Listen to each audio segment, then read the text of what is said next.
Hello. അപ്പം ഞാൻ ഇന്ന് എന്തിനാ വന്നതെന്ന് അറിയോ? ഞാൻ കുറച്ച് ത്രില്ലർ മൂവീസ് പറഞ്ഞുതരാൻ വേണ്ടി വന്നതാണ്. ഞാനൊരു 2-3 വീക്കായിട്ട് ഇങ്ങനെ ത്രില്ലർ മൂവീസ് തപ്പിയെടുത്ത് കാണുമായിരുന്നു കേട്ടോ. അപ്പം ഞാൻ വിചാരിച്ചു ഞാൻ കണ്ട 2-3 മൂവീസ് നിങ്ങൾക്ക് പറഞ്ഞു തരാമെന്ന്. അപ്പം ഞാൻ കണ്ടത് കൊറിയൻ മൂവീസാണ്. അപ്പോൾ അതായിരിക്കും ഞാനിവിടെ സജസ്റ്റ് ചെയ്യാൻ പോകുന്നത്. അതിൽ ഫസ്റ്റ് വൺ വന്നിട്ട് ഫോഗോട്ടൺ ആണ്. അത് 2017 റിലീസായതാണ്. അതിൻ്റെ സ്റ്റോറി ലൈൻ എന്താ വെച്ചാൽ ജെയിൻ സോക്കാണ് മെയിൻ ക്യാരക്ടർ. ആളുടെ ബ്രദർ ഒരു ദിവസം പെട്ടെന്ന് അബ്ഡക്റ്റ് ആവുന്നു, ഒരു മിസ്റ്റീരിയസ് അബ്ഡക്റ്റ്. അത് കഴിഞ്ഞ് ഒരു 16 to 17 ഡേയ്സ് കഴിഞ്ഞ് ആൾ തിരിച്ചു വരുന്നു, പക്ഷെ ആൾക്കൊന്നും ഓർമ്മയില്ല.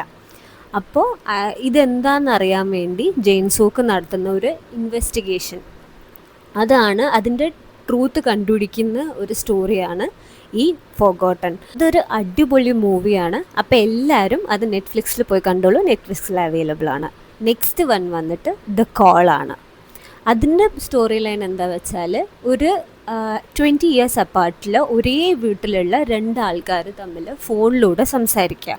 അതിൽ ഒരാളുടെ പാസ്റ്റ് ലൈഫും കാര്യങ്ങളൊക്കെ മറ്റേ ആൾ അവനവൻ്റെ സ്വന്തം ബെനിഫിറ്റിന് വേണ്ടി ചേഞ്ച് ചെയ്യാൻ ശ്രമിക്കുക. ഇതാണ് ആ സ്റ്റോറി. അപ്പോൾ ഇതും എനിക്ക് ഇഷ്ടപ്പെട്ടു. നല്ലൊരു മൂവിയാണ്, ഫിക്ഷണൽ മൂവിയാണ്, ബട്ട് സ്റ്റിൽ കണ്ടിരിക്കാം, നല്ലൊരു മൂവിയാണ്. The last one is unlocked. അത് നമ്മളെ ഏജിലുള്ള എല്ലാ പെൺകുട്ടികളും കാണേണ്ട ഒരു മൂവിയാണ്. കാരണം നമ്മളെ ഡെയിലി ലൈഫിൽ നമ്മൾ പലപ്പോഴും ഫോൺ നമ്മൾ വെച്ച് മറക്കാറുണ്ട് പല സ്ഥലത്തും. അപ്പോൾ ഈ സ്റ്റോറിയിൽ എന്താ വെച്ചാൽ ഒരു പെൺകുട്ടി അവളുടെ ഫോൺ വെച്ച് മറന്നു പോകുന്നത് ഒരു കില്ലറുടെ കയ്യിൽ കിട്ടുന്നു. ആ കില്ലർ അവളുടെ ആ ഫോൺ യൂസ് ചെയ്തിട്ട് തന്നെ ഡെയിലി അവളുടെ ആക്ഷൻസും ടാസ്ക്സൊക്കെ ട്രാക്ക് ചെയ്യാൻ വേണ്ടി അവളെ ആ ഫോൺ വെച്ച് യൂസ് ചെയ്യുന്നു. അതാണ് ആ മൂവിയിലുള്ളത്. അപ്പോൾ ഇതാണ് ഞാൻ കണ്ട 3 ത്രില്ലർ മൂവീസ്.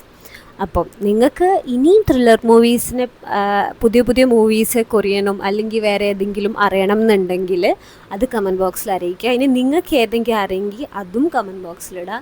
പിന്നെ ഈ മൂവീസ് കണ്ടിട്ട് അതിൻ്റെ അഭിപ്രായം കൂടെ പറയാം. അപ്പോൾ ഇന്ന് ഇത്രയേ ഉള്ളൂ. Bye from Akhila. ബൈ.